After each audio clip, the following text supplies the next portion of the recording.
How to insert shape in articulate storyline. Use shapes to design the layout of a slide, function as buttons, etc. As drop targets in drag and drop scenarios, and more.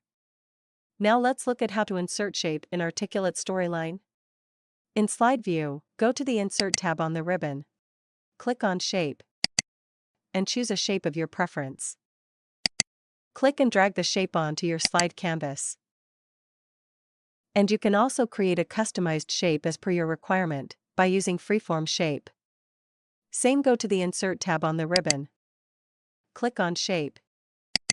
You can find here Freeform Shape.